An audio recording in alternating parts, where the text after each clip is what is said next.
আপনার স্ত্রী যদি প্রচুর রাগী হয় তাহলে আপনি একজন ভাগ্যবান পুরুষ। ভাবছেন কিভাবে? রাগী স্ত্রী কখনো ভালোবাসার অভিনয় করতে জানে না, কারণ তার ভালোবাসার মধ্যেও শুধু ভালোবাসাই থাকে। তার রাগ, অভিমান, নিস্তব্ধতা, উৎফুল্লতা সবকিছুর মধ্যে শুধুই মায়া আর ভালোবাসা লুকিয়ে থাকে। স্ত্রীর রাগ নিয়ে অভিযোগ কারা করে জানেন? যারা নিজের স্ত্রীর অভিমানের ভাষা বুঝতে অক্ষম। কিন্তু মজার ব্যাপার হচ্ছে, একজন রাগী স্ত্রীর অন্তর কঠিন হয়। কেমন কঠিন জানেন? তার অন্তরের ভেতর শুধুমাত্র তার স্বামীর মায়া আর ভালোবাসা থাকে, সেখানে অন্য কেউ জায়গা পায় না।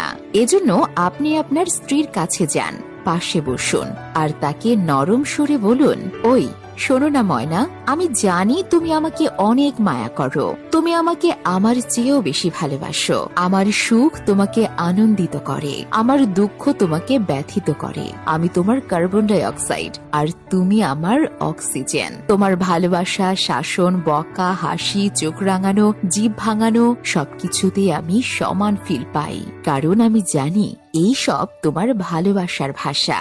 তোমার মুখে আই লাভ ইউ না, আই হেট ইউ এর মাধ্যমেই আমি ভালোবাসার ফিল পাই। আমি জানি তুমি আমার সামান্য কষ্টও সইতে পারো না। আমার তোমাকে নিয়ে কোনো কষ্ট নেই, প্যারা নেই।